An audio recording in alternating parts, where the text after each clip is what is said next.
Your limitations are an illusion.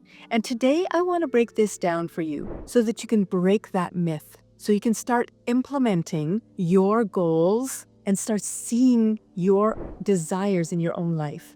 I'm going to go over 4 key points, so stick with me to the end. So number 1 is, how do you know you're setting the right goal? Number 2, do affirmations actually work? And if they do, how to come up with the right affirmations? How are you going to get your desire? This is a big one. And number 4, how to embody your desires so that they show up in your reality. There's a reason you're not going after what you want, and it's not because you're incapable. It's because you're believing in limitations that aren't even real. I know because I did this for years, and I didn't even know I was doing it. I used to hold myself back constantly. I'd have the answers to someone's problem. I'd know that I could help, but I'd stay quiet. I'd soften. I'd fade into the background. Does any of you resonate with that? It wasn't because I lacked the skill, but because I didn't believe anyone would take me seriously. And when you don't believe in yourself, you send out a frequency that tells the world the exact same thing. Don't take me seriously. I'm invisible. I'm not enough. We think we're hiding it, but we're not. Our vibration does the talking. And that mixed message was running my whole life. My purpose was to help people, but the doubt underneath was steering every decision until one moment changed everything. I realized I have strength. I have purpose. And absolutely no amount of doubt has the right to decide my destiny for me. That moment shifted everything because it forced me to ask the question most people never ask. Where do our ideas come from? Most people think that their ideas are coming from their brain, but ideas don't come from you.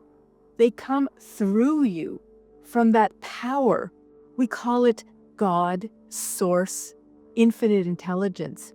That's flowing to and through you constantly. And from that stream, you receive guidance, you receive nudges, you receive ideas that lead you to everything you've been asking for. And it never stops, but you can stop it by doubting it. So this is where creation begins, but we're living our lives through our senses. And our senses are really just our past manifestation. So how many times has a brilliant idea popped into your mind and your first reaction was, no, not now. No, what if I fail? No, that's too big for me. But here's the truth you really need to hear. That idea is the roadmap that you asked for. You prayed for clarity. You asked for direction. You begged for change. And then the answer arrived and you declined it. Not because it wasn't the right idea, but because the old version of you can't see the future the new version is already for. If you believe God is guiding you, if you believe Source is supporting you, if you believe infinite intelligence is working on your behalf, then why is your first instinct to doubt it? This is the spiritual contradiction almost everyone lives in. You ask, you receive, you resist. The Bible literally says, ask and you shall receive. Not ask and then question it for 6 months. Not ask and only act if it's convenient. Ask, receive, and move. But instead, most people say, God, give me a sign. And then when the sign shows up, they say, well, not that one. Your limitations, they're illusions, fabrications of old conditioning, echoes of past doubt. You were never asked to know how. You were asked to trust the idea that was given to you. Every time you receive an idea that scares you, that stretches you, that excites you, that feels too big, that is the beginning of your new life. And the only question is, will you listen? Stop doubting the very help you prayed for. Stop shrinking when you were designed to rise. And stop letting illusions dictate a life that was never meant to be extraordinary. Go after what you want fully, boldly, unapologetically, and you'll witness how magnificent your life is meant to be. You're not limited, you're guided, and act on it. So when you look at this diagram here, this really explains so much of who we truly are. So this creative force is always flowing to and through you. So when I say number one is the idea that you have for your goal the right goal? Well, do you want it? Do you want it more than anything? That is really the prerequisite. It's not should I have it? It's not what will people say if I go after this goal? Do you want it more than anything? But more than that, where did the idea come from? We always think that we're coming up with the idea. But how can we? We are getting all of our information through our senses. So our brain has antennae that is gathering this information through our mind, through our conscious mind. We are able to see, hear, taste, smell, and touch. But what is it that we're actually experiencing? We're experiencing everything that has already manifest. So how would we get new ideas from something that we have already manifest before? It's impossible. We only have a limited amount of experience. And this experience is all through the veil of our paradigms, which is our habitual way of looking at the world, our conditions. They're all filtered through the past manifestation.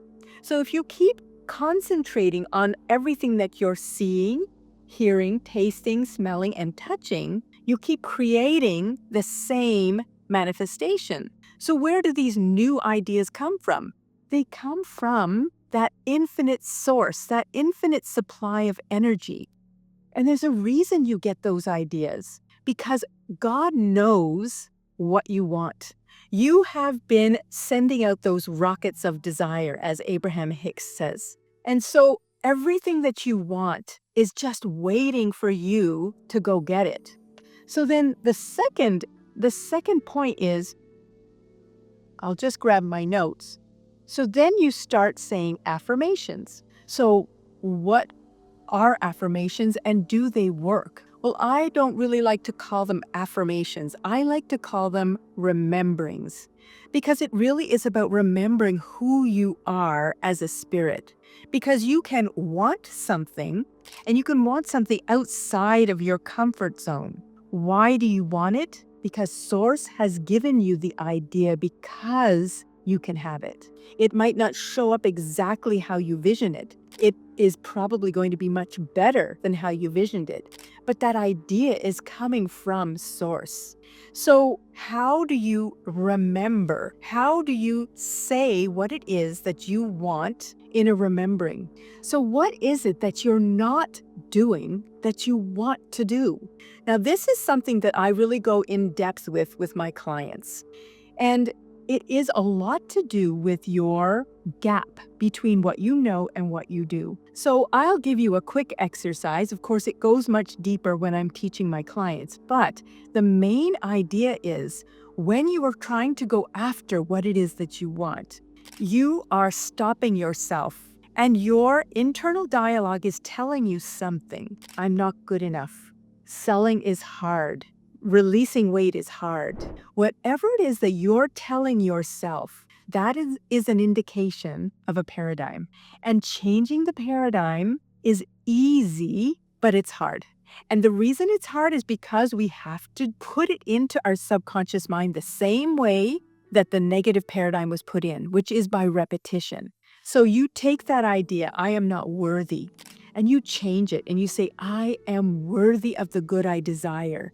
And you write that down. That is your specific affirmation. That's why I can't tell you what affirmation you should say, because your paradigm is very personal to you. So you have to say to yourself, What is it that I'm saying to myself that is not allowing me to go after my goal? Once you figure that out, that's gold, because then you can flip it to what it is that is really the truth, that you are worthy. That negative paradigm is not true. You are worthy of every goal that you ever will have. So when you start giving yourself that remembering, I am worthy of every desire that I want, and you keep saying that over and over and over, you might not believe it at first, but soon you will start to believe it. You will start to say, I am worthy. Why wouldn't I be?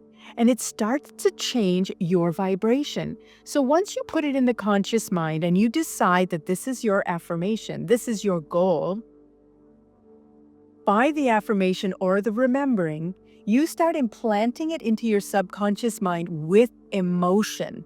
Because your subconscious mind is really your emotional mind, and this is the doing part of your mind. Because once you believe it, once you start impressing it on your subconscious, it starts to go into the body and changes your vibration. Now, this is key because a lot of people just think the law of attraction, just saying it will bring it to you. No. You need to change your vibration. And how do you do that? By feeling it. Feeling is the secret, like Neville Goddard said. So once you do that, your body changes vibration. That then becomes the cause.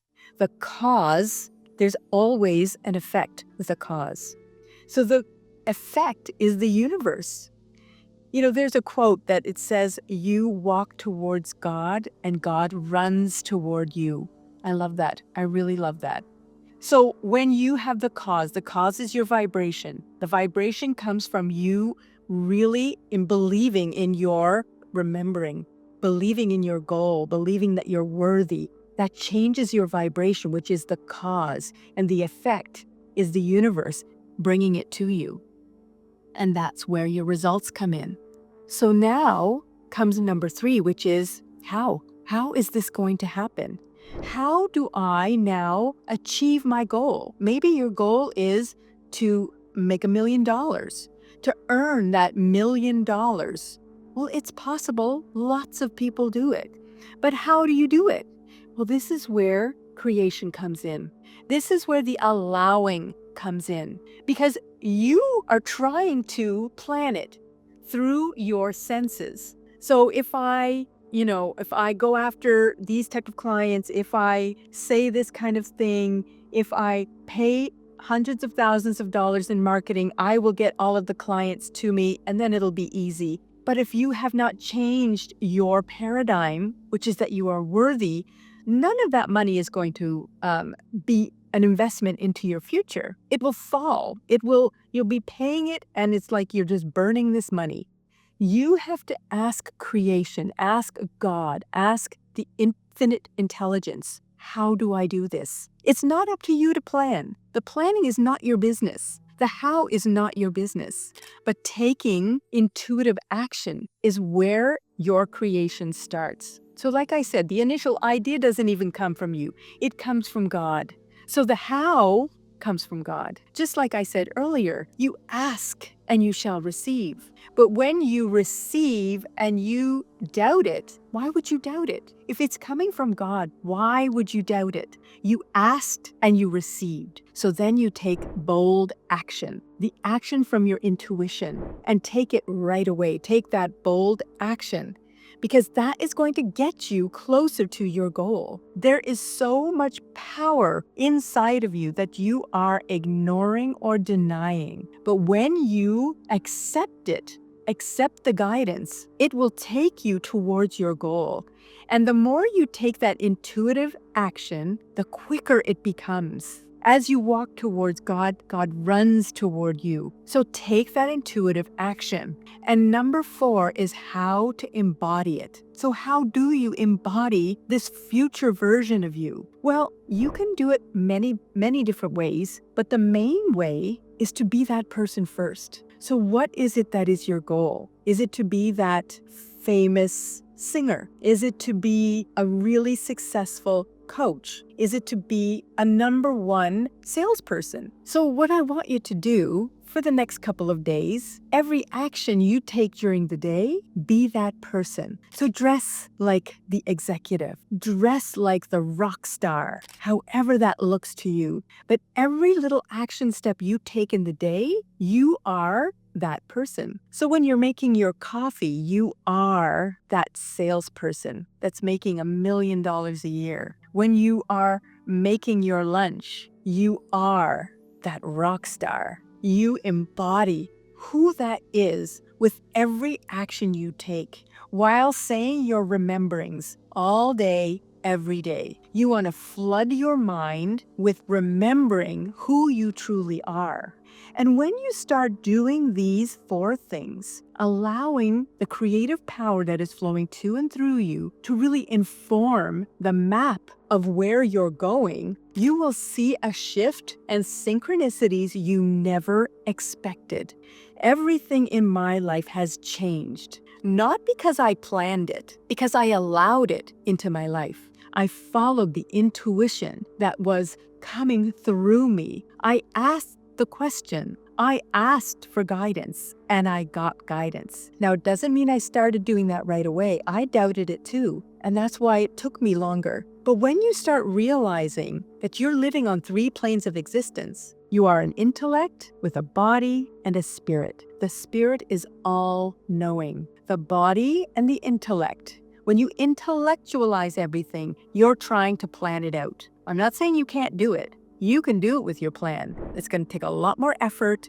It's going to be harder and it's going to be longer. Why would you want it to be longer, harder, and with more stress? Living from the inside out, from allowing God or Source or Allah or whatever it is that you believe to guide you, your life becomes so much fun. Things become effortless. Money flows to you like a magnet. And that's how life is supposed to be. It's supposed to be fun. It's supposed to be joyous. Why would you not want money to flow to you in abundance? Stop connecting to the illusion of your limitations. If you want more money, believe you have it. We think we're supposed to have the money first before I can believe it. We've got it all wrong, folks. Believe you have it now. Act like you have it now. And that is the magnet that brings it to you. So I hope that this message resonated with you. Truly,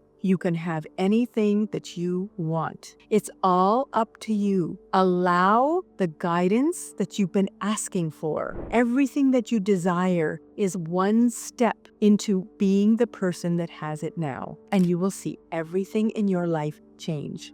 So if this message resonated with you, like, subscribe, and share. And don't forget to hit the bell icon. So every time I post a video, you're notified. Have a blessed day, and we will see you in the next video.